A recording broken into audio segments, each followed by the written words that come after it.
This is episode, holy cow, I'm doing a double take. This is episode 349 of No Laugh Track podcast. We are here at Acme Comedy Company in Minneapolis, as always, because it's their podcast. We're on the stage.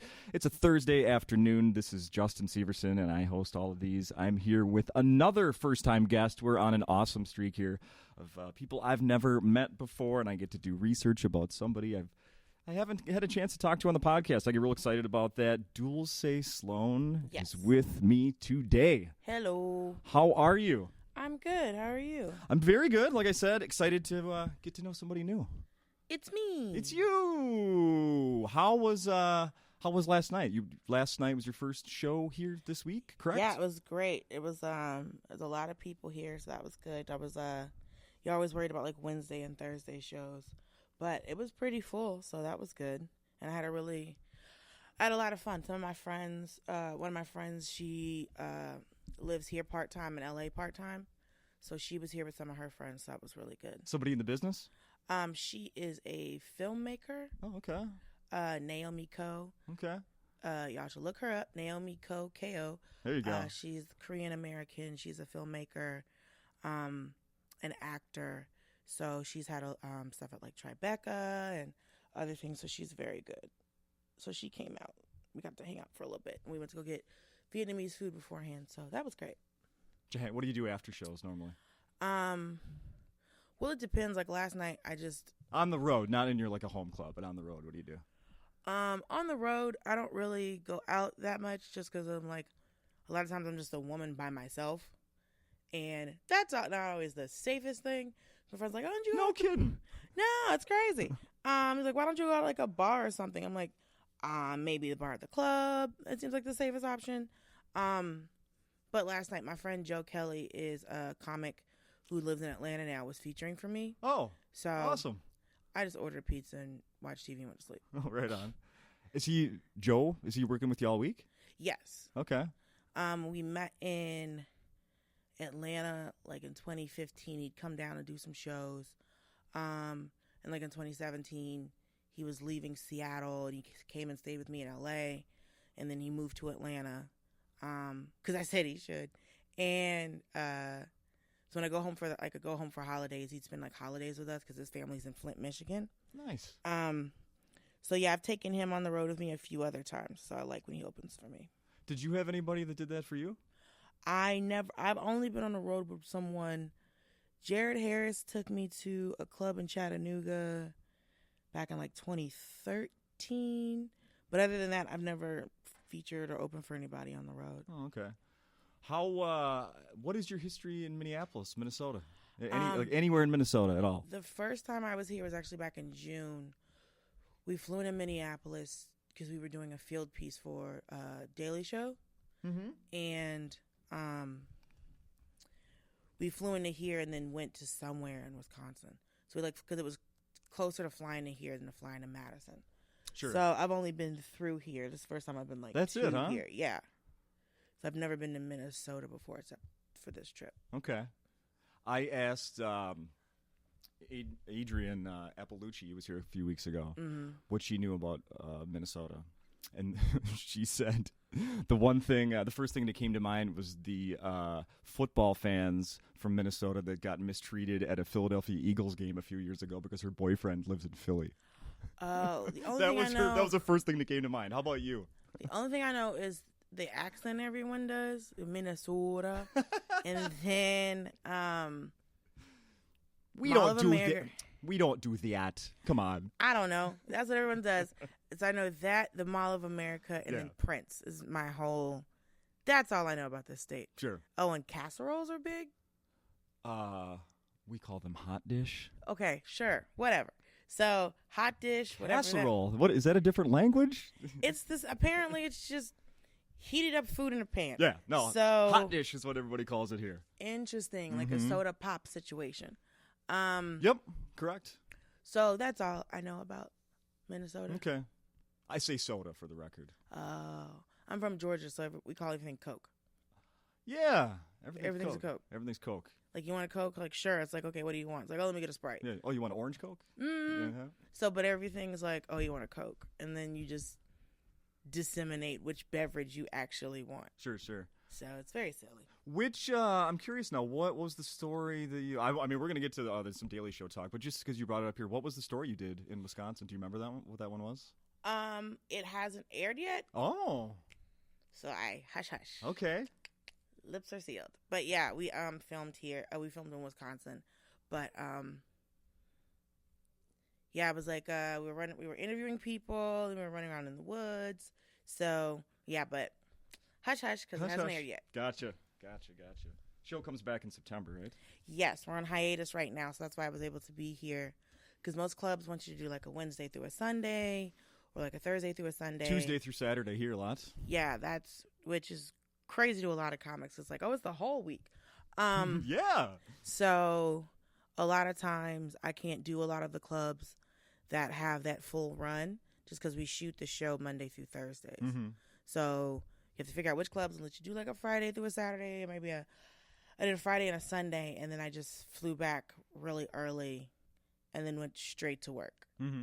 So that's how you have to figure things out when you work on a show and then you're still doing stand-up on the weekends. You have people to do that for you. You don't have to worry about that these days, right?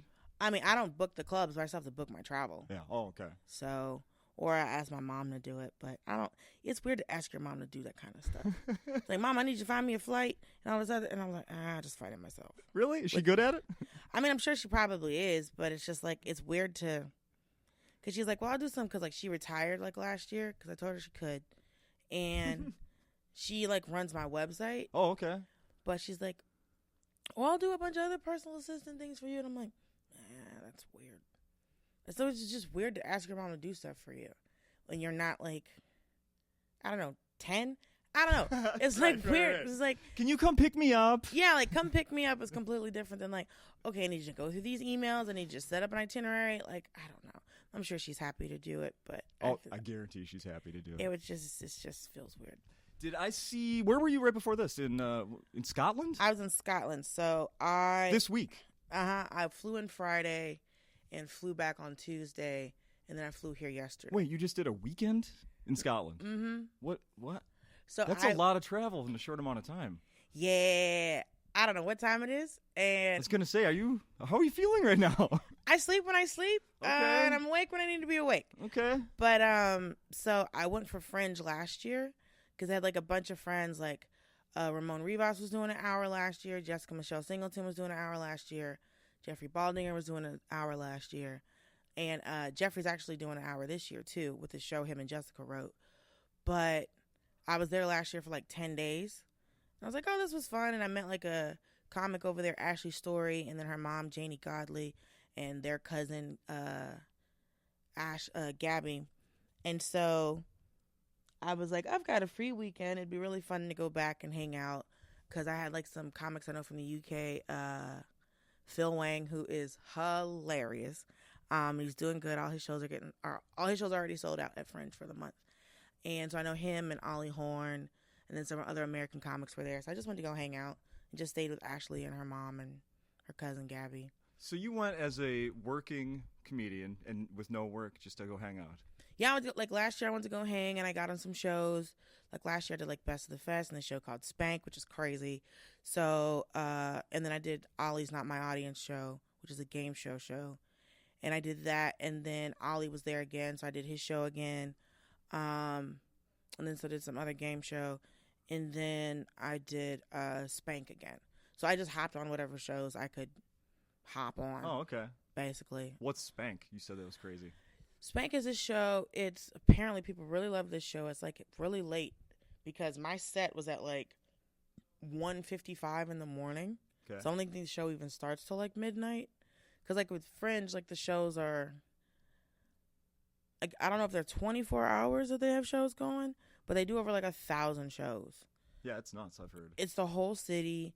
There's flyers everywhere. There's flyers. There's banners and billboards, and there's so many comics. People come from all over the world to do this, and it's not all comedy either. Like people do like Shakespeare shows. Last year, like 10 shows were just about Brexit. Oh, sure. And I saw none of them because that doesn't affect me. I was going to say, do you understand and then it? Somebody had a Trump show. And then what's funny is like Janie Godley, her show, she actually got, America won't let her come in the country. because she had this show where she was talking about Trump and other politicians and like politics. And so when she went to apply for a visa, they're like, nope, you've been bad mouthing Trump, so she can't come in the country. Come on. She cannot come to America. But she's an amazing comic. Wow. She's been doing it for, I don't know, 20, 30 years. And she has a show, and she just got a write-up in The Guardian. She's on the front page of their, like, art section. So I was staying with, like, some really great comics. But it's just fun to go and hang and see if you can survive their food. I was going to ask you that. What is food like in Scotland? There's haggis. Well, like, I went to, like, a dumpling place, and I had, like, Indian food. And I had my favorite Indian thing. food in Scotland. Indian food is very big in the UK. Okay. Cause and then like one night me and Ashley ordered McDonald's because I was like, I gotta try Scottish McDonald's. I tried Australian McDonald's. Gotta try Scottish McDonald's. Right. I don't know what we put in our McDonald's, cause like there's just like a different. Cause like you don't have McDonald's for a long time, and then you have it once, and you're just like, I should get McDonald's again. Yep. Their McDonald's doesn't make you do that. What? You just eat it and you're like, okay, I had McDonald's. So there's something. And how did they screw it up? I don't know, but it's like it's not as salty either. Oh, I bet that's true. So it's not as salty, and then everything is less sweet because all of their soda is like diet soda. Everything has aspartame in it, and I can't drink aspartame; it gives me a headache. So all of their soda is like diet soda. I think the only thing they stay regular is Coke. But other than that, so I can't drink it. I don't really drink soda that often, but when I want one, I want one. Yeah. And I'm just like, y'all don't where's the high fructose? Where's some sugar? What is happening with these beverages? And you have to bring it with next time. Right. And then you also have to beg them for ice. Like we went to a couple different bars, like ordered a drink. They're like, do you want ice? And I'm like, why would I want hot liquor? Why would I want room temperature alcohol and mixer? Give me ice. No thanks. I don't understand. And they're like, where it waters down the drink. And I was like, I don't want hot whiskey. Right. I don't want your room temperature whiskey. Put a few ice cubes in it, but a lot of people they don't drink. They don't have drinks with ice in them. I was like, I guess because this country's so cold that you don't want a cool beverage. Yeah, right. Had a lot of tea. Got a new favorite tea. Because like my whole favorite part of the trip was just like sitting at the kitchen table, because I'm very Southern, so I'm all about sitting at the kitchen table and chatting. Sure. So sitting with like Ashley and her mom and her cousin, or any combination of those people, and just having tea and some little fun biscuits. They're actually cookies, but they call them biscuits. Yeah. Called hobnobs. So they were like these oatmeal-y kind of biscuits, because I don't like oatmeal cookies, but it was like an oatmeal biscuit with like chocolate on one side. What a great day. Yeah. Just wake up in the morning, have a nice tea and some bickies, have that, and then you start your day, because we were always up till like 4 or 5 in the morning, but like Scotland's like 5 hours ahead of New York. So I don't know. So when I landed on Friday, I just was like, all right, it's 5 in the morning, time to go to bed. And I would just wake up on their time, and then I was there for a couple of days and then came back here. So I don't know what time I'm on. I don't usually have a big issue with jet lag. Okay. So I just like, as soon as I go to sleep and I wake up and I'm like, all right, I'm on your time now. What are we doing? We out here. So, and then there's this private bar that was there's part of the festival called Abattoir that her and her mom are in. And so since I met the guy who runs the door last year, he just was like, hey, Dulce. I was like, caravan. So they just let me in. Nice. So just got to hang. Nice. Very nice. And you can sleep on a plane? Oh, I knock out on a plane. And the best part is this time when I was coming back, I got an upgrade. So I got to be like in the lay down seats. And I don't know if anybody's ever been in a lay down seat. But I've only heard. What a time. What a time to be alive. If you get plane tickets early enough, they're actually, because like I got a round trip lay down seat on Delta from New York to San Francisco one time for $683. So if you get it like far enough out, you can get a good deal on a seat. I'm gonna start looking for like 5 years from now, just so I can afford it. Oh yeah, listen. Once you try it, and then on international flights, they feed you so like it's just course after course, and you're like, because they're gonna make sure you're gonna go to sleep after this. Oh, I see. Yeah. So it's the plane was great. I mean, I can sleep on an hour-long flight. If I'm on a plane, I'm knocking out. But they kept taking my Heathrow was annoying. It it's just fun to see old world racism. Is always pretty fun. Oh, no. Yeah, this guy got... you were treated? Oh, yeah, they were treating me real No. real funny when I was coming from New York into Heathrow, because you have to go through another security screening. Okay. So when you're coming from America into Heathrow and I was connecting to Edinburgh, you go through another security screening. So I have, like, pre-check here. So they just pushed me through. And then this man was being, like, rude about my stuff. He was just digging through my bags. And I was like, sir, this isn't cheap stuff. Quit slinging my stuff. Or I had, like, a towel and he put it in one of their, like, and I'm like, don't put, this has to go on my body. Just don't be throwing my towel around. And they was yelling at me about my deodorant. He's like, it's got to be 100 mil. And I was just like, I don't know milliliters. What are you saying to me? He's like, oh, this is 103. So I have to take, and I was like, fine. And I just you're converting this off the top of your head? Well, because he was saying, like, on the deodorant, it's at 103 milliliters. Yeah. And I was like, okay. He's like, so he wouldn't explain to me why he was taking it. I'm asking him questions. I was like, I don't understand. And then I asked him something. He's like, don't interrupt me while I'm doing it. And I was like, and I just went, what did you just say to me? Mm-hmm. Because I was legitimately asking, what did you just say? Yeah. And then his supervisor, some white dude, pops up out of nowhere, some British man, and then he starts talking to me crazy. He was like, you're holding people up, and you're being aggressive, and da-da-da-da-da-da. No, I know how to be aggressive. And I know how to be assertive. Mm-hmm. And I also know when you're dealing with TSA, you don't do either of those things. But if you're talking to me crazy, I'm going to try to figure out what's going on. Mm-hmm. And he was like, and so he's talking to me, and I just turned around and went, I'm sorry, who are you? Why are you talking to me? Yeah. And he's like, well, I'm just here defending my employee, and this, that, and the third, you're being aggressive and assertive. And I just had to, and then you have to put all of your stuff in, like, this tiny baggie.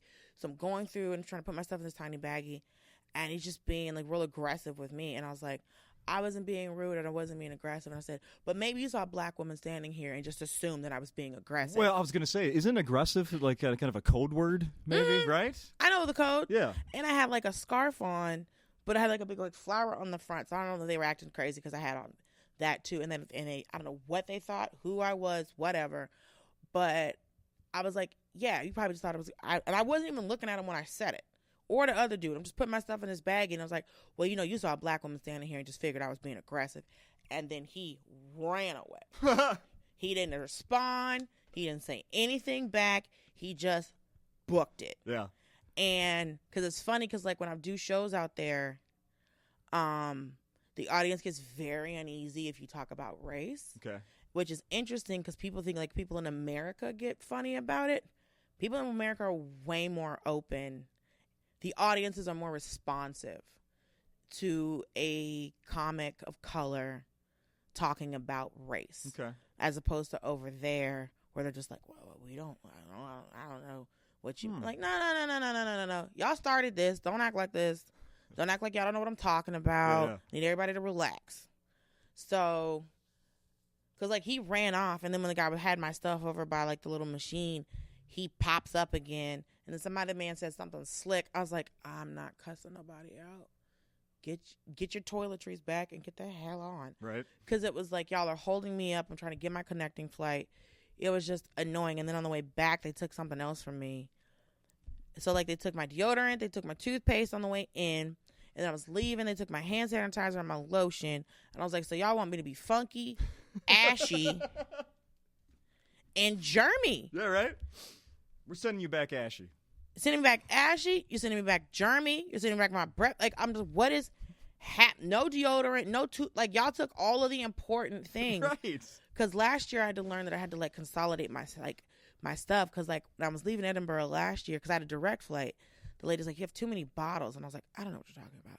She's like, it has to fit in this, bag. And I was like, what? No, it doesn't. Shut up. So my friend, like, Ramon, we were leaving at the same time. She's like, well, you can give some of your bottles to him, and then he can take your allotment. And I was like, again, this isn't fixing anything. And she was like, what are these bottles for? I said, girl, look at his hair. This hair take work. I can't be sitting up with this little cute brush and bullshit y'all be doing. No, this hair take work. What are you talking about? Well, I heard some stand-up you did. I can't use a 3-in-1, right? No. Use a 3-in-1. My body take 2 different bottles, first and foremost. And then I got lotion, so there's 3 bottles just for the body. Right. And then my hair, I got to have a moisturizer. My wife has a conditioner that you leave in. I didn't know that was a thing. Because when I do my hair, I have to wet my hair, then I have to do a leave-in conditioner, then I have to do a moisturizer, and then I have to do oil to seal it. So that's at least 4 bottles right there. Yikes. Not to mention perfume, deodorant. Why are you taking deodorant for people? This is wild. And then he was like messing with like my lip gloss or whatever, and I was like, that's not a liquid. He took my toothpaste, and I was like, toothpaste isn't a liquid. Toothpaste has never been considered a liquid. And I called my mom and told her about it. She's like, well, girl, you know, they over there, they be blowing up shit over there. She said, over here we be shooting up shit, but over there they be blowing stuff up. But it's like you took all of my bottles and then you tested it. Yeah. But I know that glycerin, like that's why you should never put on lotion before you go through TSA, because glycerin will read. Oh, I think I've had that. Mm-hmm. Because they use glycerin to make bombs. That's where they do that little check on your hands? Mm-hmm. Yeah, I've had So if they rub that paper across your hand and you flag, it's probably because you put lotion on before you went through. Yeah, I've had that. Because, like, I had one lady, she did it. She was like, did you put lotion on? I was like, yeah. She's like, oh, you're fine. And I was like, or I could have just made a bomb. What are we doing? I'm glad you trusted me on this one. Thank you. Well, that's why they call it security theater. Yeah. They call it security theater. Because I've gotten through with stuff that I was not supposed to get through. And it's just like, because I was in like Winnipeg and the girl was messing with me. And I was like, I went into Montreal and left Montreal with this exact same stuff. Mm-hmm. And she was like, well, ma'am, this, that, and the third. And I was just like, your TSA in Winnipeg should be doing the same thing that Montreal is doing. Mm-hmm. As an interview. And if y'all aren't doing it the same, how Universal. I was like, how are y'all keeping anybody safe? Yeah. And then she just didn't have anything else to say. Like, y'all sound stupid. Uh-huh. Either the rules apply, and then it's like, because I had so many issues going in, like, I was like, I'm never going back to this trash-ass city again. Because, like, I went into Winnipeg. I didn't feel like I was in another country. I just felt I was in the Midwest. Mm-hmm. It's the same thing. No one speaks French. You're just in, it's like being in Kansas City, but I had to go through customs. It's very much like the Midwest, which is fine. There was this Chinese place next to the venue that had, like, those poker machines in it. Oh, yeah, the video poker. But it was inside of a restaurant. Mm-hmm. And I was like, what is happening? I've never seen video poker inside of I've seen it in gas stations. Yeah. But I'm like, why is there video poker in this restaurant? And it was a whole different, it was like behind saloon doors when you first walk in. And I was like, I just came for chicken wings. I'm not here. I don't want to ask questions. I don't care what you're doing in this country. I went to Tim Hortons. I got some chicken wings. Got on by my life. I was like, I can't do this. I listened to you on another podcast, John Roy from a few years ago. Do you remember doing that one? Isn't that his name, John Roy? Yeah, I think that's his name. Oh, I think I had to do his like over the phone or something. I'm sure it sounded real crazy. Well, in any case, I want to bring up a couple things you and I have in common. Was he an Atlanta comic? Who the hell is John Roy? What year was this? Like 2015? 2017? Yep. John Roy. He talks about, you guys talked a lot about high school and stuff like that. What? And as you're looking that up, I'm going to bring up the couple things that stood out to me. Okay. That you and I have in common. When we were younger, we both had pagers. Oh, man, pagers were so fun. If you try to get a pager now, do you know how much it'll cost? No, I have no idea. Me and a guy I was friends with, we were joking around, and we're like, yo, we should get pagers.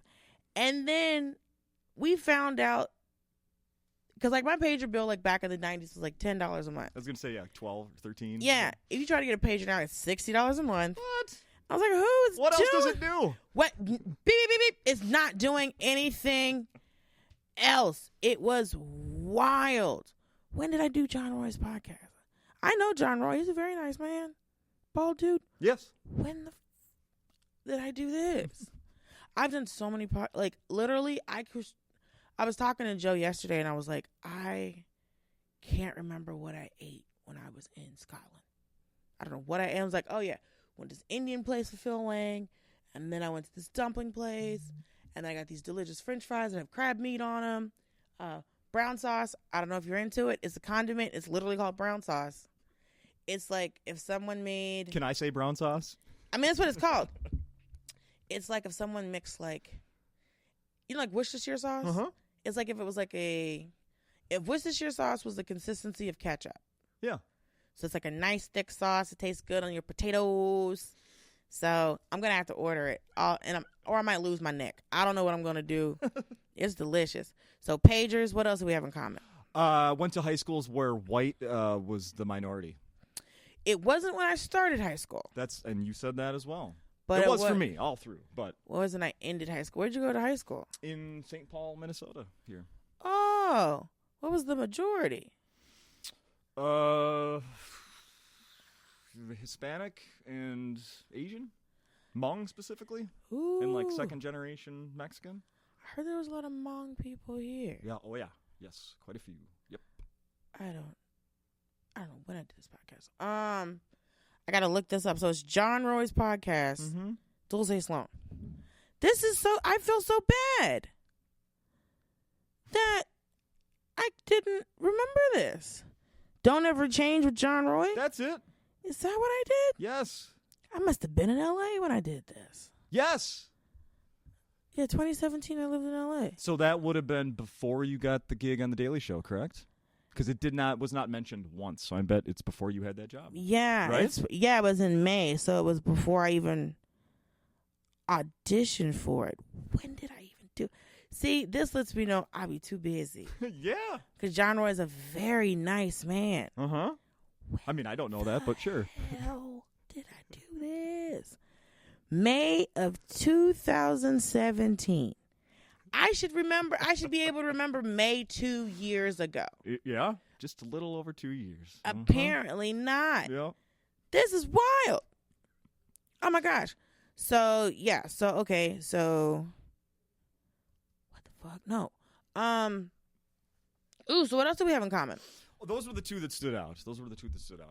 And I've said this on this podcast before. I just want to say it to you right now, that when I left for college from high school, where white was the minority, and I knew like it was multicultural studies was the main focus of the school, and it was right in front of our faces. Then I went to college in Duluth, Minnesota.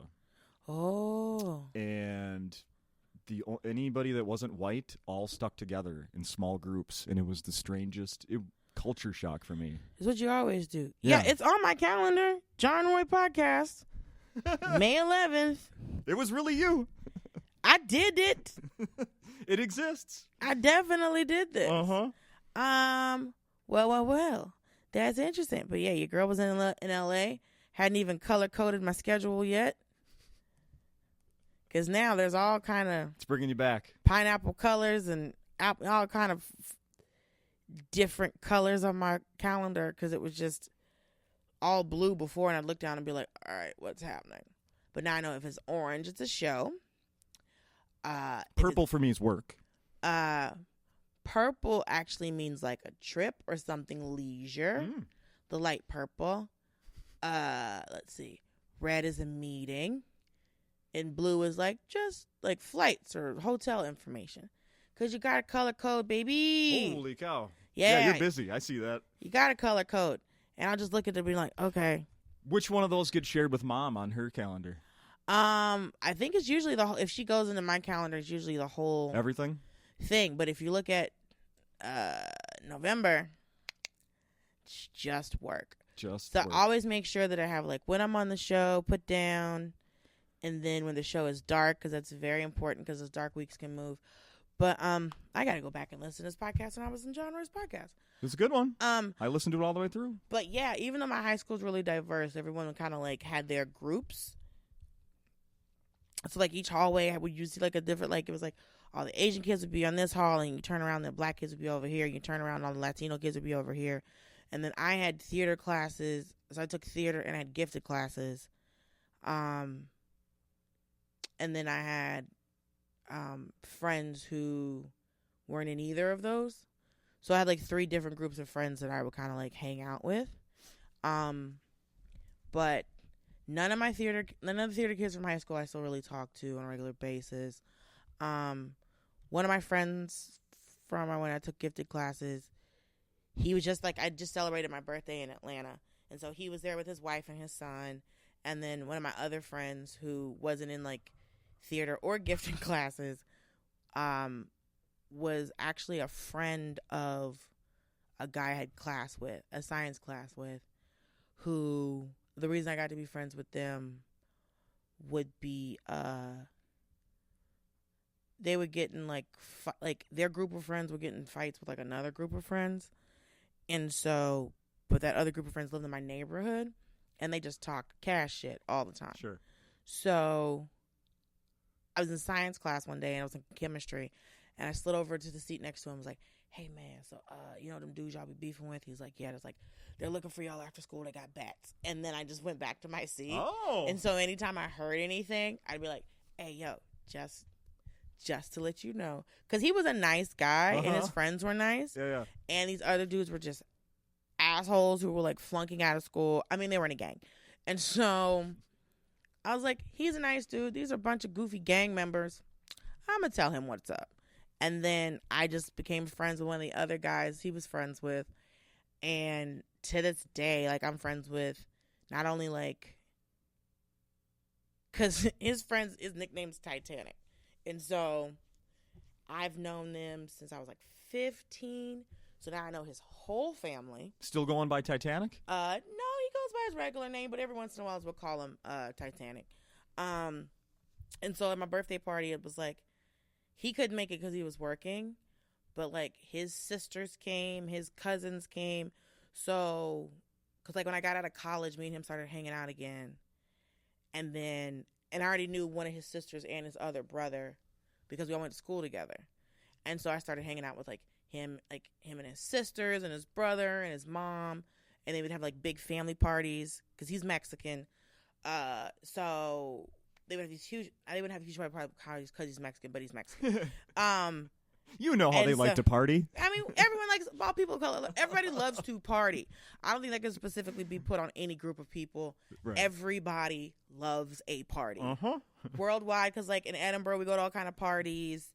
I was just like, as much as I've traveled, because I've been to, Australia, I've been to Canada, I've basically been to countries where people speak English.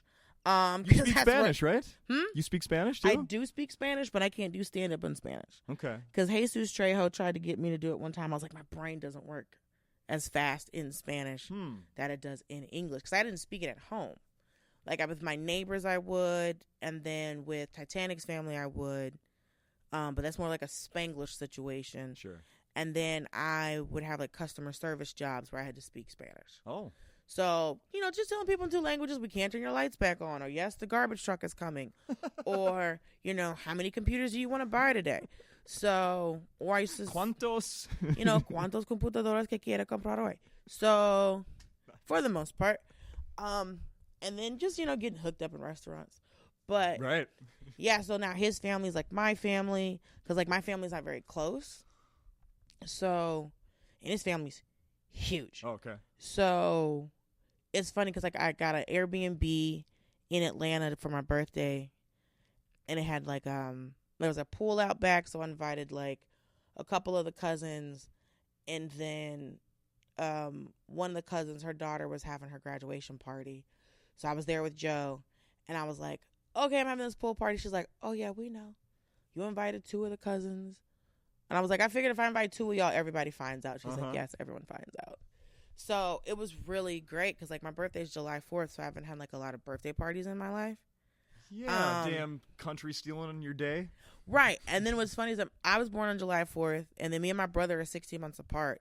So I was born on July 4th, and my brother was born on Thanksgiving. So his birthday jumps around, but my birthday is always July 4th. I'm same. I'm November 27th. Right. He's 22nd. See? So his jumps around too. But the day he was born, it was Thanksgiving. Okay, yep.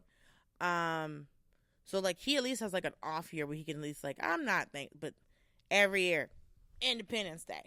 So his whole family came, and I got like just food catered from like Willie's, which is just like a Moe's or a Chipotle. Yeah. And I had a big pool party for my birthday, and it was really great. But it's so funny because it was like, so it's like with my cousin, like my friend Antonio, we had classes together since like 7th grade, but he was like the most popular boy in school. He was prom king. He was homecoming king. And I was like, of all the people that I thought I would still be friends with from high school, he's not one of the people. just because it's like I knew who the popular kids, like everyone knows who the popular kids are. Yeah. But I wasn't one of the popular kids. And then it's funny because like Titanic's sister was like, no, you're popular. I was like, no. There's a difference between being popular and people knowing who you are. Yeah. That's two different things. Yeah. Because like I did theater, so people knew me from doing theater. And then I guess it was always, and I was friends with popular kids. So if you're friends with those kids, but you're not one of those kids, people still know who you are. Mm-hmm. Yeah. But I never, because like he came to my college graduation, all kinds of stuff. And it's just so funny because I was talking to one of my friends about it. And like one of the theater friends that I had, we caught up recently. And she's like, wait, who were you hanging out with? And I told her, she's like, what? He was the most popular boy. I was like, I don't know how I did it. I don't know how this happened. But me and him were so goofy. We used to cheat on essay tests. Which, that's not easy. No. Because like we'd get this essay or like this poem, and then we had to like, so he'd give us like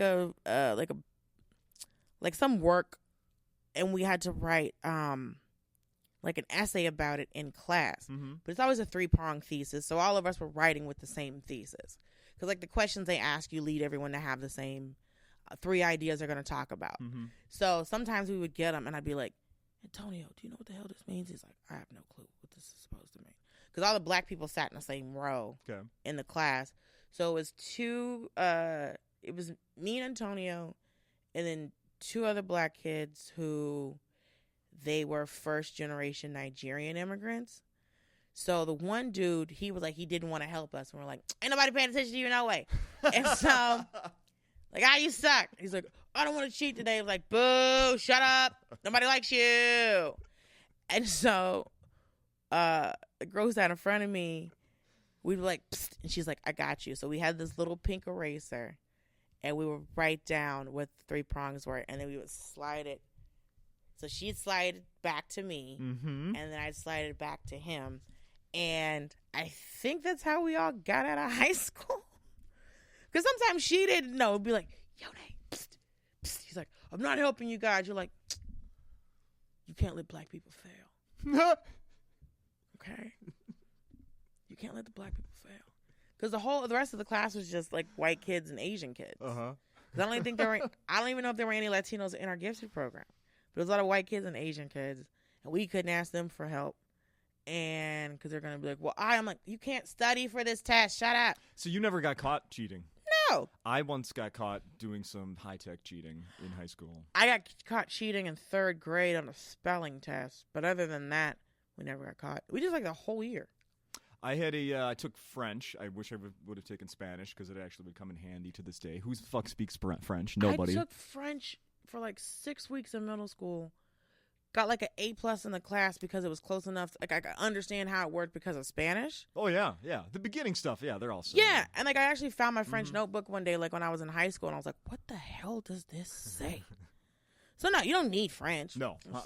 I had in my situation, a friend of mine had taken the class the year before and saved all the quizzes and tests. Yeah, they were exactly the same. Yeah, he was handing them to me, and I was basically I had the answers for every quiz and test. The mistake I made was sharing it with too many people. No, you never.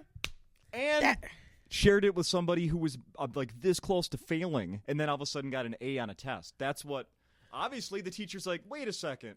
Listen, John just got an A, and I was about to kick him out of the class. Who's he cheating off? Boom, boom, boom. They figured it all out. I got suspended. It was bad. No, everybody knows because there was a kid like that in my high school, and he was failing, and somebody had like, yo, I took this class before, but they were like, you can't do good. Don't do too well. Yeah. You can't do too well because you're going to, like, he's like, oh, it's like, because you're not messing up the curve. You are being wildly out of character. Yes. So what he started doing, we were like, okay, you can't just start getting good grades immediately. You have to gradually build it up so it looks like you're actually learning. Yeah. So so it's like you're taking the class for the whole year, 2 semesters. So by the time the 2nd semester ends, then it's like, damn, I'm a good teacher. Right. I got through to this kid. Yes. When in actuality, he just was good at, he learned nothing. Yeah. But You'll make your teacher so proud. you'll You do make this your the right teacher way. so proud. And what was funny is like that same teacher I had that year, he was like, he said when he was like in college, like being like an education major, they were like, okay, listen, your Asian kids in your class, they're always gonna do well. You don't have to worry about them. You're fine. They told him this when he was in college, getting his degree to become a teacher, and he told us this in class. And he was like, it was so crazy when I started teaching at this school and I had Asian students who would be failing my class. He's like, I thought I was that it was his fault. That it was his fault. Yeah, he was screwing with them. Because he was like, no, these kids are supposed to be fine. And we were like, no, they're just kids. Yeah, not universally. It's not universal. Right. I was like, what'd they say about us? Right? What'd they say about white kids? Right? Yeah. What'd they say about the rest of us? Uh-huh. And he was like, they just told us that the Asian kids were always going to make A's. And then I started getting Asian kids that weren't making A's. And he's like, I thought I was a bad teacher. And we were like, and I was sitting there going, first of all, how did we even get into this conversation? Why are we having this real ass moment with my English teacher? And I don't know if it's because we were seniors or I guess because like when you have gifted classes, like they actually tell you the truth a lot of the times. Because like I remember when I was in like the 10th grade, and I had like an AP history class, and they taught us about, this was the first time I'd ever heard about the internment camps in World War II. And it fucked me up so bad because they had concentration camps in Germany, and then we had internment camps in America, but no one was telling us about, because it was like, oh, these concentration camps, and we went and freed those people. But one, you didn't talk about the fact when they tried to come over here to escape that, you wouldn't let them come in the country. And then we had we snatched people out of homes the same way that the Germans snatched Jews out of their homes and put them in camps. We did the same thing to the Japanese. And they didn't tell us that until I got to the 10th grade in my history book when we're talking about World War II. And it messed me up so bad, I got on the bus and I was talking to one of my friends about it. I'm like, girl, did you hear about this shit? And she's like, I don't know what you're talking about. I was like, internment camps. And she's like, we didn't do that. I'm like, yes, the fuck we did. And I was like, it's right here in my book. Not in her book, though. It wasn't in her book. And she had honors classes. The only difference between like regular level and honors classes is they make you do more busy work. Mm-hmm. And then by the time you get to gifted classes, it's just like, we're not going to make you do this busy work because we trust you. We trust you. You're actually smart. We're going to have a real conversation with you. Yep. And it was so crazy to me because I'm just like, why is this not in your book? But I didn't think that the American education system cherry picks what they want you to know about your own country. Like, I understand because there was like an AP European history class, and I'm like, I'm not taking that class. I don't need to know how many Henrys or Georges ran England. I'm going to mix them up. Yes. I don't know. Henry VIII, he did some really wild shit. Everybody remembers him. Henry the Third, 5th, 6th, 4th. Does anybody remember what them damn dudes did? Is there a song about him I'm supposed to remember? I don't know. Yeah. Was there a Louis the 13th? What did the first 12 Louis do? This is the one we talk about. That's booze, isn't it? Yes, also. So I was like, I'm not taking this European history class because it doesn't affect me. But then I've met like my friends that I have from the UK. They told me that while they're in school, they don't learn about colonization. I have friends that like one of them graduated from college, like he's 27, so he graduated from college from like, he's 27, so like 6 years ago. Mm-hmm. He said when they were in primary school, so like K through 12, they do not teach them about colonization, imperialism. They do not teach them that England had colonized. They know about Australia and Canada. Yeah. They don't know about the American slave trade. They don't know them. They know briefly about them colonizing India and Hong Kong. They have no idea. They were like, I met a girl, she said, I didn't learn about the revolution. She's like, I did not learn about America being in a British colony until I was in college. I've said that, but basically almost those exact words. My history education in the St. Paul public schools was so shitty. When I went to college, it was like I was embarrassed with how little I knew. It was like, how am I so far behind here? I guess because I've had like gifted classes since I was like in the 5th grade, that they taught us everything, and I also lived on PBS. But I was like, no, all of our stuff was gross domestic GDP of this country and gross domestic product of that country. I don't need to know this. No, I don't need to know this. They taught us real stuff like that. Like I learned about like the slave revolution in Haiti and them actually being like one of the first countries to get independence. No. Or I also learned that because I went to high school with so many Latinx people, I learned that I knew in high school that Cinco de Mayo was not Mexican Independence Day. Yeah, well, I did too, thankfully. And that like one of the biggest Cinco de Mayo festivals in the state is in like a half a mile from my high school. That's so funny. It's in that neighborhood. Because when you find out that Cinco de Mayo was just about this little victory. Oh yeah. You're like, why are all of us celebrating this? Every year I roll my eyes when it's like, be sure and stop by for the Cinco de Mayo sale. No, like, really, y'all don't celebrate this. Because I have like friends that like, we don't celebrate, but like Mexican Independence Day is in September. Yeah. And then, because one of my friends was like, why is Hispanic Heritage Month September and October? Why they get 2 months? I'm like, they technically don't. But the reason it does that is because it starts when Mexico gets independence from Spain, and then everybody else is independent. It was just dominoes. Yeah. And it ends in October, if I remember correctly. So that's why, because I was like, because at first when I saw it, I was like, why they get 2 months? And then I was like, oh, okay.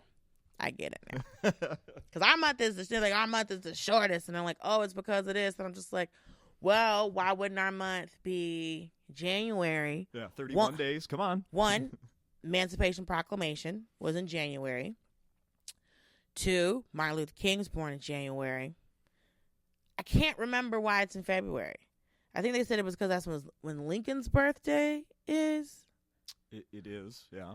But I was like, that ain't got shit to do with us. If you want to really show something that Lincoln really did, Emancipation Proclamation, Martin Luther King, boom, it should be in January. Mm-hmm.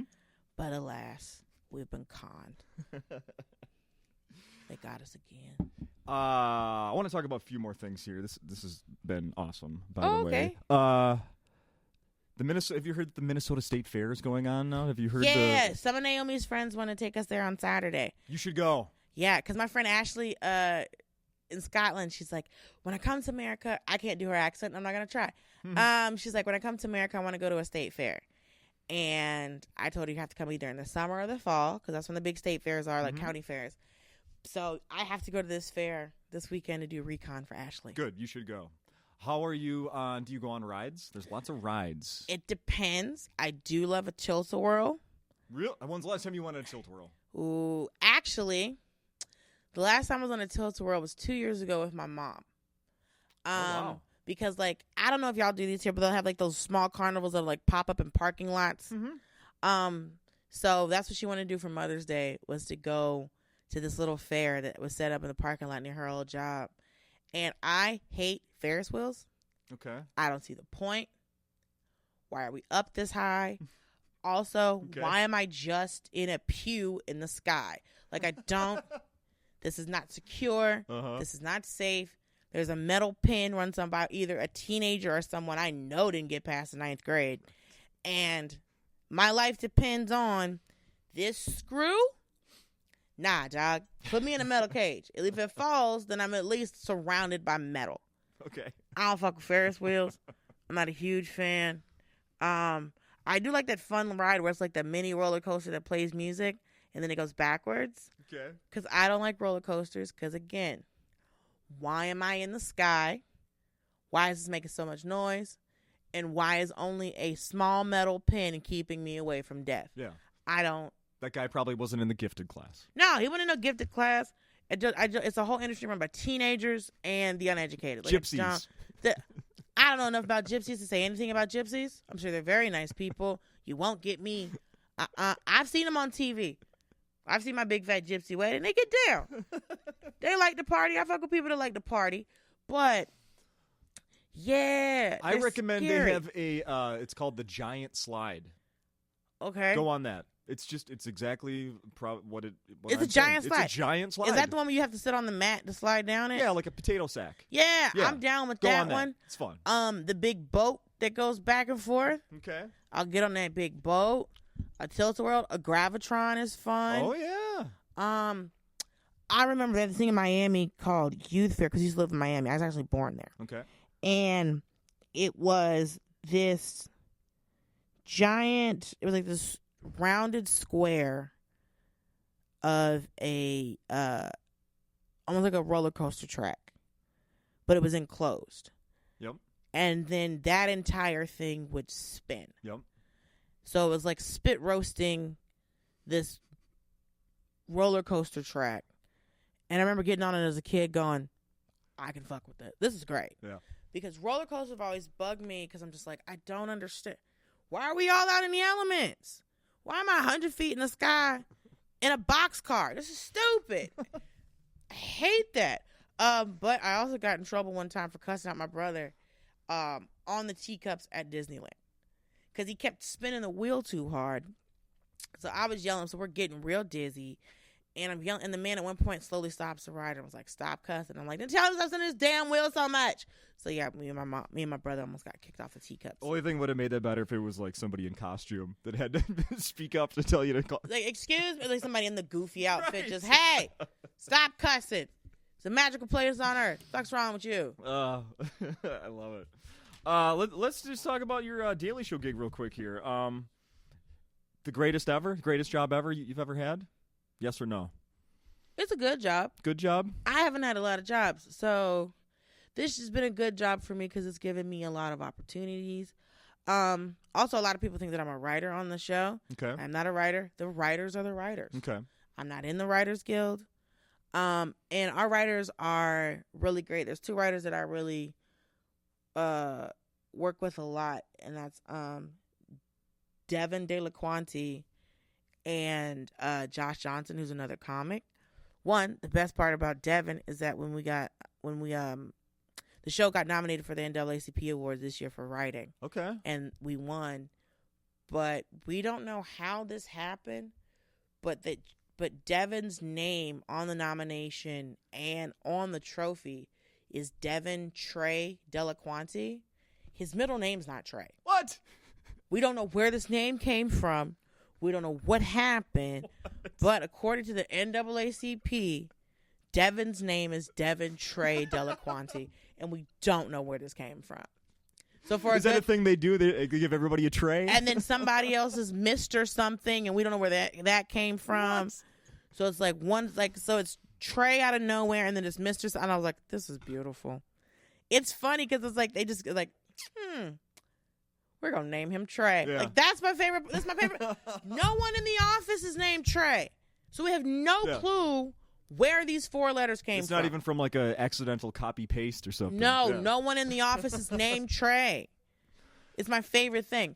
But Josh Johnson, who I work with a lot, when I have like a desk piece, or I'm coming up with an idea for something, I go to Josh.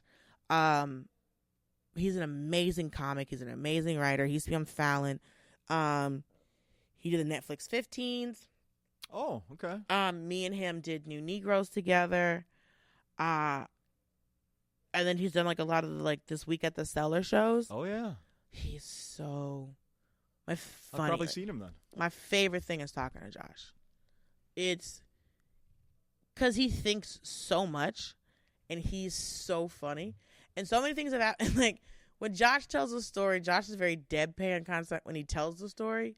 So like he was telling us about how he was on a date with a girl, and they had ordered like guacamole, and the chips were too thin, and the guacamole was too thick. So he keeps trying to just dig in to get this guacamole while she's talking, and the chips just keep breaking. And he's like, I don't know what I'm supposed to do. Am I supposed to get a fork? I just don't know what I'm supposed to, like, how am I supposed to eat this? So at one point, he just puts both hands on one chip and tries to get into this guacamole, and it just flies up and just slams into this girl's face. Catapult. But she also had glasses on. So not only does it hit her in the face, but it like slides down the front of her glasses, slides down behind her glasses, and like no one can function at this point. And I have almost told that story with more emotion than Josh does. Like, and I am, because the way he tells the story, he gives you so much anticipation. Because you're like, what's going to happen with this guacamole? What are these chips are doing? Because there's like enough detail for you to be like, okay. I love talking to him, and he's very good at figuring out what my voice should be. And how to convey my voice when we're doing some of the desk pieces. Because the great thing is, like, we get to write the desk pieces with the writers. So from the very beginning, we're like, we're not regurgitating information to the audience. Yeah. It's us working with the writers and like, this is how I would say this. This is how I would say this. This would be my viewpoint on this. This is how I could convey this information. And it's easier to do those desk pieces when they're your words. And because we try to do because I mean, the show's only like 24 minutes long. Yeah. So you have to find the most concise way to convey what you're trying to say. And Josh and Devin have been really great at helping me figure out how to convey my voice the best way on the show. Okay. Because when it comes to the rest of the show, like, I don't write that. Are you around when the guests show up? Are you there for the sometimes tapings? Sometimes, because it's like, if you're not on, because we tape every day. Right. Like Monday through Thursday we tape. So sometimes we'll have guests and I'm like, who is this? I don't know who that is. And I just go home. Okay. Or I leave and go to shows. But the last time I was on the show, Angela Bassett was on the show, and I didn't know she watched the show. And so I'm standing, I'm in the production area, and she comes walking up, and she's like, Dulce, oh my God, it's so great. And I was like, Angela Bassett knows my name. And she's like, oh, I watch you on the show. You're so funny. You're so great. You did a really great job. And I was like, oh my God, thank you so much. I'm going to cry. I'm going to cry. I might faint. I didn't know how to function. Awesome. Because Angela Bassett just told me she thinks it's great and she watches the show. But then the really cool thing was, like, a couple days before, Eva Longoria was there. And my first big job was doing a pilot that Eva was producing for Fox. So she was on the show, and then, so it was her show, and I was playing like her best friend on the show. So my first big acting job was in 2017. Okay. It was like Eva Longoria. There was a bunch of people on the show. Andy Richter was on it. Steve Harris. So it was like my first big job. And so when she came to the show, I just kind of because we had contact like the talent coordinator. I was like, hey, I know Eve. I'm going to go back. She's like, okay. And I just kind of popped in, and I was like, Ivania, what are you doing? And she's like, oh my God, it's so good to see you. So that's why, like, if you look at my Instagram, I have a picture with her because she gave me like my first big acting job. Very cool. So it was really great to see her. And she's like, it's like, oh my God, this is such a great opportunity for you. And it was like, because I did that pilot with her in March of 2017. And then I booked this show in July of 2017. Wow. So, and then I moved to New York in September 2017. That was, the move was because of the job? Because I would never live in that city. Okay. No. I remember Ronnie Cheng's been on the podcast. He did a week here a few years ago. And I remember talking to my dad, who's not a young man, that he's like, so who are you talking to this week? And I said, oh, he's on The Daily Show. His name's Ronnie Cheng. He's one of my favorites. Oh, Ronnie's great. You're watching The Daily Show? Yeah, we have a big audience and a very large demographic of different types of people, which is great.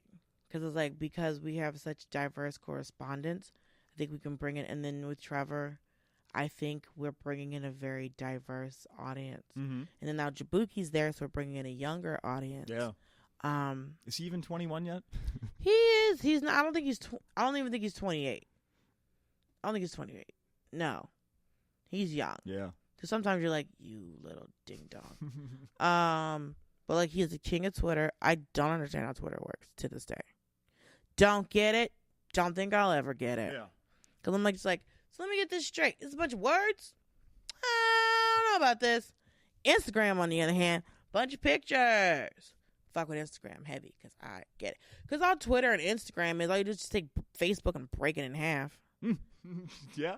Every Facebook status is a tweet, and then a picture's a picture. Yeah. It's the same thing. Yeah, Because for a long time, I'm just like, I wouldn't mess with either one of them. I'm like, all you gotta do is break Facebook in half.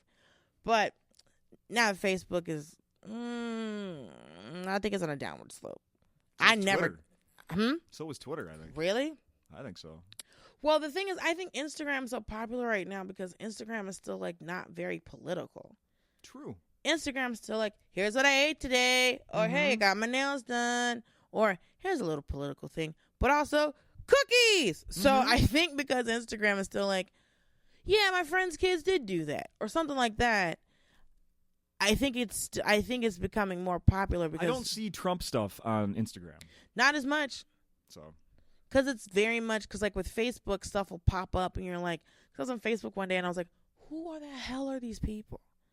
There are people, they're like comics or like people that I've met. Like, I've been on Facebook since 2005. You were early. When my college got on. And I think I'd graduated like a couple months before. So you had to have a college email originally to get on Facebook. Yeah, you were early. Yeah. So my college got approved to get on Facebook. Wow.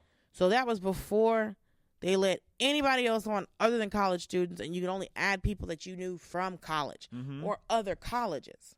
So that's how long I've been on Facebook. So now, like when they started, we're gonna let on high school students, I was like, we're all screwed.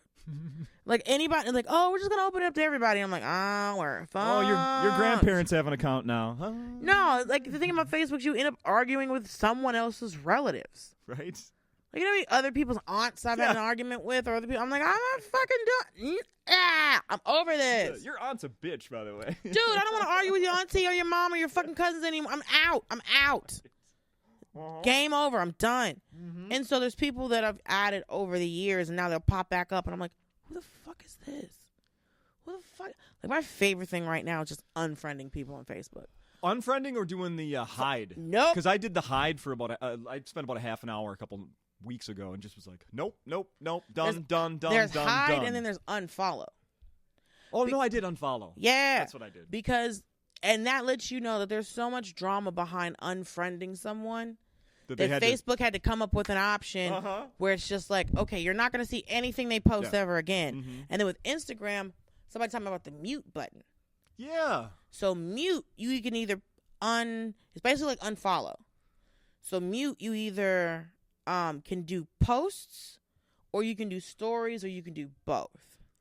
And then I'm not on Twitter enough to even not want to see people's posts. Yeah. But yeah, because I was one person the other day and I was like, if I unfollow this person, they're going to say something. They'll know. Yeah. Yeah, because I unfriended some woman and she was just like, I don't understand why you unfriended me. I'm such a huge fan. And I'm like, I don't remember who you are. And then she sends me these crazy messages every couple of months. And I'm like, I don't want to go through this. I don't want to deal with these crazy ass messages from this lady. I don't remember who she is. Have your mom take care of that. Yeah, Marianne Hill, hop on this internet. Because she was like one day, she's like, you'll teach me how to use Facebook? And me and my brother went, no. What about Instagram? We're not helping. And she's figured it out. Yeah. She's on Instagram. But what's funny now is that my friends love her Instagram. Because like because now she follows a lot of my friends when she meets them. Sure. So like one of my friends, Petey Debrew, who's a comic in New York, like if Petey has like Petey was like opening for like Alana Glazer, and so my mom will like send him a message like, congratulations, young man, I'm so proud of you. Or like she'll send like Petey like, oh, I'm praying for you, making sure everything's good. He was like, man, your mom's is great, yo, because he's always yelling because he's a New Yorker. And he's like, yo, she be sending me messages talking about she praying for me. Tell her I really appreciate it. I was like, or you can message her back. He's like, yeah, I do, but like, tell her mom's doing. And I was like, this is ridiculous. But my mom loves Petey. They met, and she was in New York, and they met, and she's like, tell Petey I'm so proud of him. He's doing good. So they just love each other. Does she come to the shows ever? She's come to, I think she came to New York around my birthday last year. She's down in Georgia? She's still in Atlanta, yeah. Her and my brother. So it's good. I go to see them when I can. I read a thing. Are you gonna do some voice work on a cartoon? Yes. Is that happening? Mm-hmm. I'm doing this cartoon called The Great North, which is by the people who did Bob's Burgers. Yeah. And it's a really amazing cast. And so the cartoon is set in Alaska. That's why it's called The Great North. And my character is the fiance of one of the... Is the fiance, she's from Fresno, of one of the other characters. So of course, it's like a family sitcom. And then there's a dad who's played by Nick Offerman, whose name is Beef. And then Jenny Slate plays the daughter. Oh, yeah. And then there's a partner plays one of the sons, Moon. I'm Honeybee. Honeybee. Yeah. And so there's this whole family, and I'm the fiance. So, because the whole thing basically centers around the daughter, like just wanting to get a job at the mall. She's like a teenager. Okay. And then Alanis Morissette pops up at one point. So, but yeah, I don't know when it's coming out. I mean, what I read online sometime this coming season is 1920, but you don't know when. Could be could be December, could be, who knows? Listen, I just come when they tell me to come, and I work when they tell me to work. Sure. And it goes out when they tell me it goes out. Because you don't ever know when stuff is coming out. Because like when New Negroes came out this year, we had recorded it. We taped that show April last year. Oh, and this was like a year later. And a year later it came out. So you never know when things are gonna. Well, how about this thing? You recorded a half hour for Comedy Central. I did. Do you have a date on that one? It comes out in the fall. Okay. So, actually, let me see when I think they actually might have posted today. Oh, no kidding. On the Twitter. Okay. Let's see. Yeah, deadline. While you're looking that up, how happy were you with it, and will you watch it? Mine comes out October 25th. Okay. It's at 11 p.m. Okay. Will Miles, who's very funny, is also that night at 11:30. Okay. I saw Sarah Schaefer has one this season. Yes. She's been on this podcast. Alan Stricken-Williams, he's been on this podcast. Yes. He's got one. Now, my personal favorites that I recommend very much watching. October 18th is Jabuki and Vanessa Gonzalez. Mm-hmm. You have to watch them. Mia Jackson is November 1st at 11:30. David Bory is November 15th at 11 p.m. Those are my personal favorites. Okay. And of course, Alan Strickland-Williams, because he's a very nice man. Yep. But yeah, it was my first time ever in New Orleans. Because one of my uncle's first wives was from there. So I'd never been. My mom been before, but I'd never been before. So like it was great because like when my best friend, who I call Papa, he drove in from Atlanta, and he drove in from Atlanta because he was bringing a cooler with him that he was going to stock with sausages and meats and seafood. Okay. I was like, you could just fly in. He's like, I'm about to buy a bunch because he has family from New Orleans because I think his mom's side's Creole. So he came in, and then two of my friends, Danielle Perez and Jessica Michelle Singles, and very funny comics, they flew in to support. And then my stylist came in, and then the makeup artist from Daily Show, Enid Seymour, she came down to do my makeup. Nice. So it was great because like anytime I went anywhere, it was my best friend and my stylist and my makeup artist and two of my other best friends. So I didn't realize I was the only one with an entourage. I was going to say, you have an entourage. I didn't. It was a totally unplanned entourage. Two, I knew I was the only one with a stylist, probably. And Kat Eves, she's my stylist. She styles everybody, but she really, she's really great with plus sizes. Like she styled like Jenny Segrino. I know Jenny too. Yeah, Jenny's great. So she styles Jenny. What's that Lambert girl who was on The Voice or something? No. What's that show that Fantasia was on? Anyway, Melissa Lambert. American Idol? American Idol. That's the show. So styles her, me. So like she styled me for the Emmys last year. The Bruce Willis roast. We're getting my Emmys dressed together for this year. So she was really great. So if you're a plus size woman who wants a stylist, look up Kat Eves at Style Ethic on the Instagrams. But it was really fun. But I overthink everything. The craziest thing is that I was sick when I did it. Okay. So I was still in the process of getting over an illness. So at the beginning of this year, I got very sick. I go to work for like 10 days. Because I had strep, staph, and tonsillitis all at the same time. And so I was on antibiotics like 3 times. Like the first round didn't work because it wasn't strong enough. Come to find out. Yeah. And then with this real fancy doctor in New York who doesn't take insurance. And I walked in and like plaques from like Michael Bolton and Mariah Carey and like his wall to wall. Like, so like this is like Trevor's doctor. Because I was like, I'd gotten better and then I started getting sick again. And he's like, go to this doctor. Because I just went to like an urgent care. Sure. And he was like, you need to go to a real specialist. So he sent me to Dr. Kessler, who is amazing. And so we went on another round of antibiotics. And he was like, okay, well, we got rid of the staph. But you still have strep, you still have tonsillitis, now you have uveitis, and you have a yeast infection in your mouth. And I was like, damn it. What? So we go another round of antibiotics, and I get off of that. And he's like, okay, we've gotten rid of this. But so when I was in New Orleans, he gave me this, like, there was this mouthwash I was supposed to be taking, and I couldn't bring it with me on the plane because it's like 20-something ounces of medicine. Okay.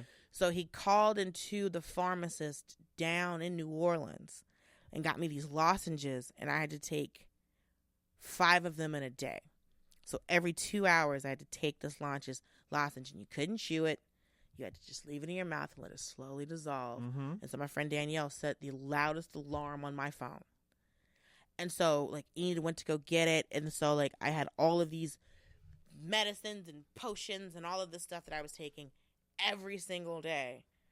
So, because it was like, okay, I got to make sure I have a voice. And I have to make sure that I'm not just laid out sick. Because, like, when I first got real sick, I lost like 20 pounds in like 5 days. Because I couldn't keep anything down.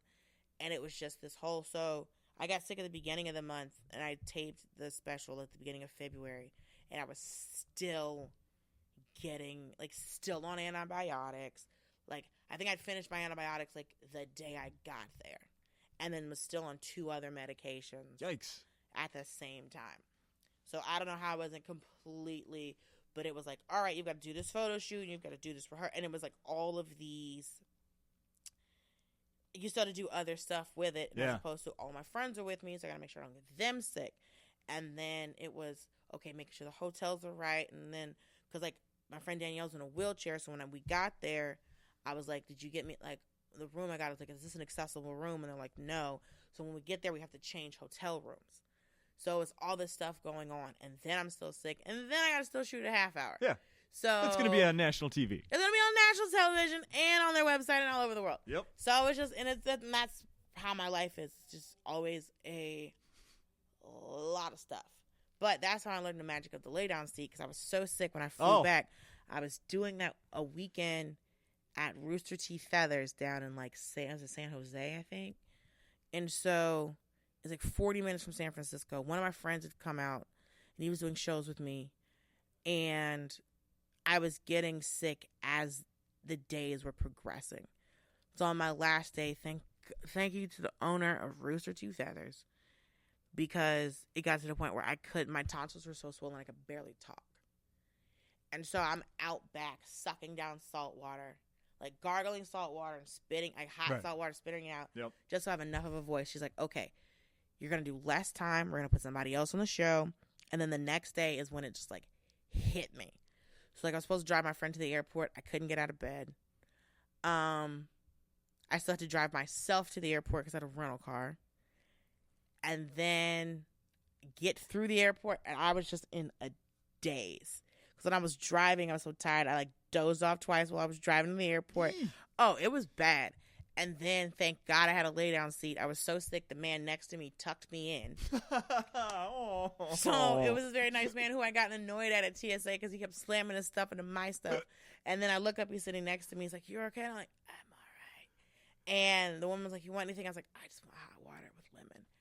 And I was cold and I was hot. He just threw this blanket over me. And I was laying, and I just flew out. And by the time I got off, and my period had started. So there's just... Of course. And so as I get off the plane, I'm the last person to get off the plane. And I just step off the plane and I just can't move. And the flight attendant who had been taking care of me, basically, and checking in on me, she's like, we're going to get you a wheelchair. Because I was in the back of JFK. So they got me a wheelchair out to the front, and they took me right out to my car. And then one of my good friends was staying with me, and he was at the house, and he'd gotten all this medicine for me.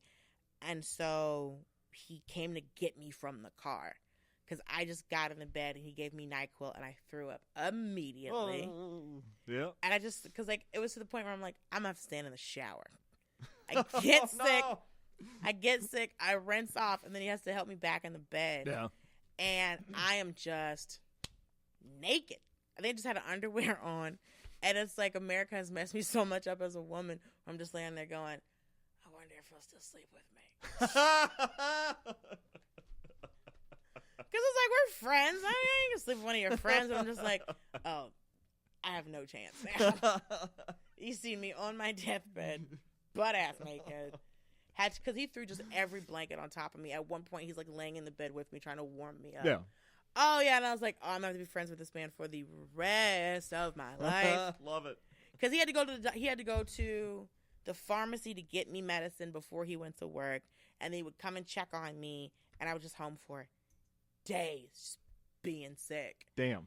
Oh, yeah. He's Ben Bergman. He's also a comic. He's amazing because he made sure. Because, I live by myself. So if he hadn't been staying with me, I don't know what would have happened. Mm-hmm. Oh, man, it was great. He's a hero. But, and so a month later, now I'm filming my half hour. Again, just trying to stay well. Because, my throat wasn't as swollen, but I still had, little after effects. So I still couldn't, because I was like, am I contagious? He's like, you're not contagious. But don't kiss anybody. I was like, that's not going to be a problem. Yeah, right. But the best part is, my best friend, I call him Papa.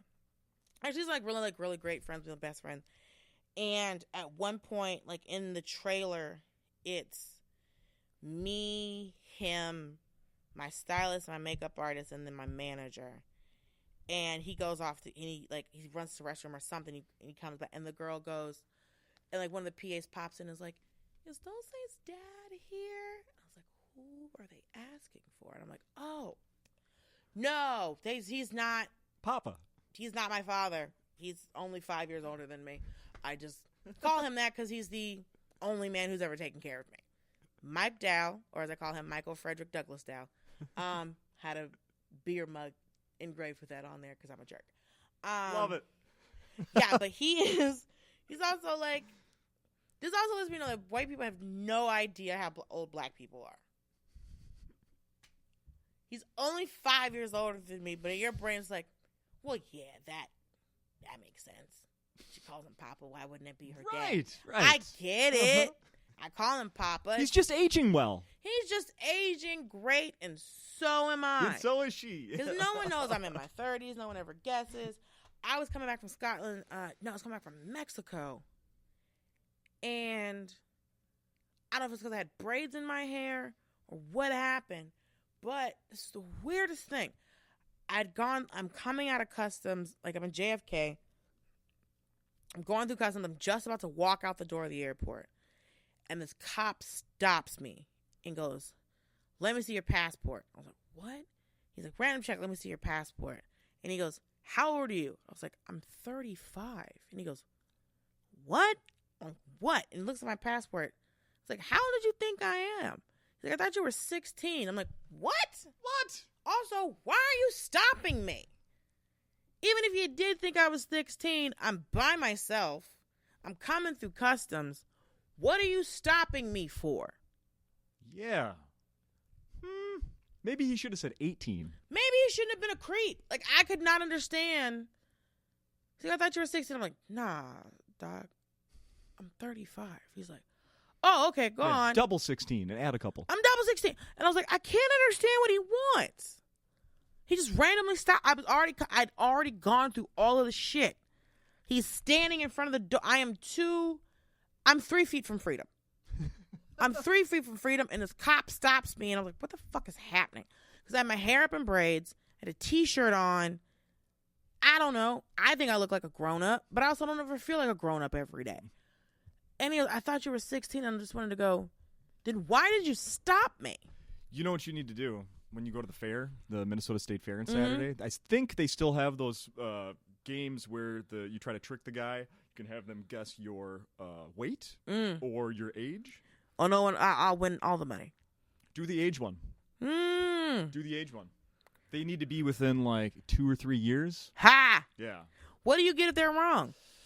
Oh, you can pick your prize from one of the bottom.